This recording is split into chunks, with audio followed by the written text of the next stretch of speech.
Welcome to Slash Bash, where today I am bringing you another Entitled Parents Reddit video. In our first story, an entitled mother calls the police on my dog. Let's jump right in. I have several rescued Dobermans, but the two needed for this story are Queen, who was severely abused and is now aggressive and super anxious, and Duke, my service dog for PTSD and a variety of other mental problems. Please keep your comments on how to handle my dogs to yourself. This is not the time nor the place to tell me. So, because Queen is so aggressive, whenever she goes outside she has to wear a muzzle and is leashed to me just to make sure she doesn't bolt, to monitor her mental state, and to give lots of love and treats when she focuses on me and not the people walking past my house. Helping Queen has honestly helped me a lot, and Duke is also fairly protective of us both. In a service dog way, he does body blocking, where he puts himself between us and whatever is making us upset, which is relevant to the story. Because of this, we do get stares and whispers sometimes, but most of the people in my neighborhood know about Queen now. Except Entitled Mother and Nice Kid. Nice Kid is walking home from school and reaches his hand through the chain link fence to pet some of my other dogs. Because he is trespassing, Queen automatically gets aggressive and tries to lunge. Thankfully, she's a smaller Doberman and I am able to stop her and just quickly wave before bringing her inside. I come back outside and say hi, sorry about her. She was just scared. Nice Kid nods and asks about why she was scared. So I explain that her old owners were really mean and scary. I said it's like when you watch a scary movie and are scared even after the movie ends. She's just trying to calm down, but it's taking her a while. I grab one of my dogs who is good with kids and bring him out to be petted by Nice Kid, and we talk a bit on how to properly approach dogs and to not stick our hands through other people's fences. He leaves and I think we're done. I bring my dogs inside, give Queen her anti-anxiety medication before one more potty break before bed.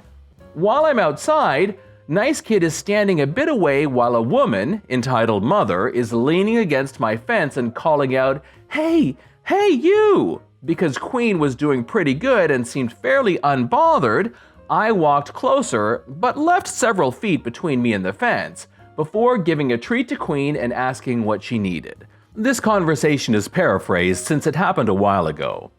"My son says you're abusing this dog," she points to Queen. "I said someone else abused her and she's still scared."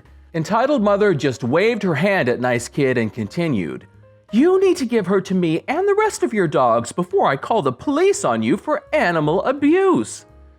"I'm sorry, but I'm not giving you my dogs. You can call the police, but these are my dogs." I honestly had thought she was bluffing. The Entitled Mother then started screaming, which is a big trigger for both me and Queen. "Hand them over!" Queen doesn't lunge, since nobody had come onto her territory yet, but she did start to press against my leg and was shaking so hard I could see it. This is what she does before a breakdown, as I call them, where she basically goes blind and will attack anyone, including me and my other dogs. She hadn't had one in over a year though, so I didn't take much notice. Thankfully, Duke did. Entitled Mother kept screaming while Duke body blocked us both, and was trying to lean against Queen for some pressure therapy, while keeping his eyes on Entitled Mother. He was trained to do this so I could feel safe enough to take my eyes off of other people, but it can be unnerving, I understand that.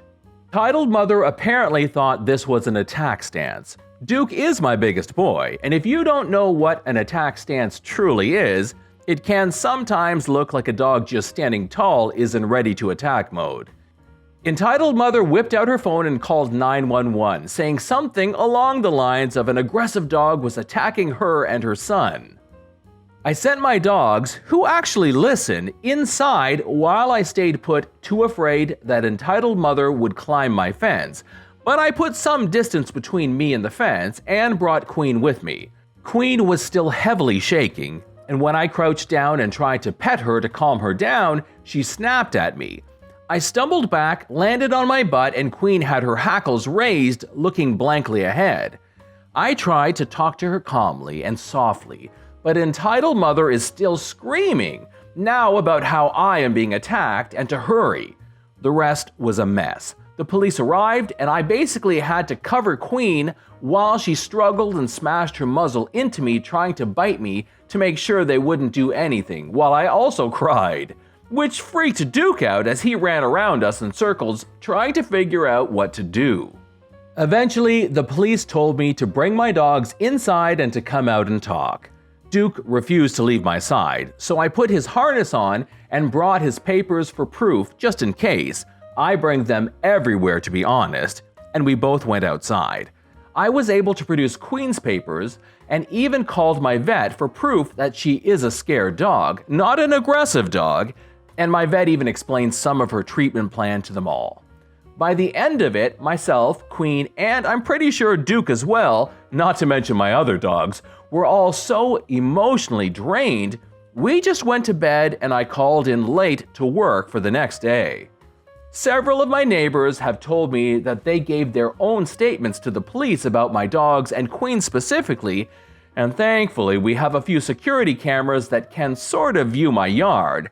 The police have since dropped the case. I saw a nice kid today, which is why I thought of this story. He slid a note under my fence and said sorry with a few drawings of my dogs and me. It was very cute and sweet. I hope he is okay though. He looked really scared when I more or less flung myself over Queen while she was having her breakdown. A kid and his mother trashed my yard, then tried to call the cops on me. Today, I spent an hour and a half raking leaves for my daughter to play in. After I finished, I went inside and fed her lunch before I took her out to play. I go out into my yard and there is a kid throwing the leaves all over my yard again. I told him to get out of my yard and go play on his own. He freaked out and his mom came over to yell at me. I told them both that they have their own yard and they can stay there. She freaked out and said her kid can play wherever he wants, then proceeded to tell me she was going to call the cops on me. As they were walking away, entitled mom and her son decided to dump my garbage and recycling bins over on their way out. I had just started to clean up when the cops pulled up. When I told them what happened, they told the mom she could either clean up the mess or pay a fine. She decided to pay the fine. The good news is that she is now moving. The funny thing is, we are also moving. We had just bought a house before this happened, and we have just started packing. My neighbor knocks on my door and demands I watch her kids. I live in an apartment building with a family next door. Cute kids, but I'm 24 and I'm not looking to watch them. Several times now, the mother has knocked on my door with her kids and asked if they can come in while she runs errands. She's not a single mother and she's never offered to pay me. The last time I decided to grow a pair and say, sorry, not tonight, I have a lot of work to do. This woman peeks her head into my doorway and says, come on, you're just hanging out, I won't be long. Then she says goodbye to her kids and is off before I can argue. At least pay me, Karen. I'm such a pushover that when I was at Target the other day, I bought a board game for the next time it happens. My lease is up in a few months, and this might be the reason I don't renew. This is John from Bash. Thanks for watching. If you've enjoyed the video and want to be the first to know when the next one drops, this is the time to subscribe. I'd love for you to drop a like, share it with your friends. See you in the next one.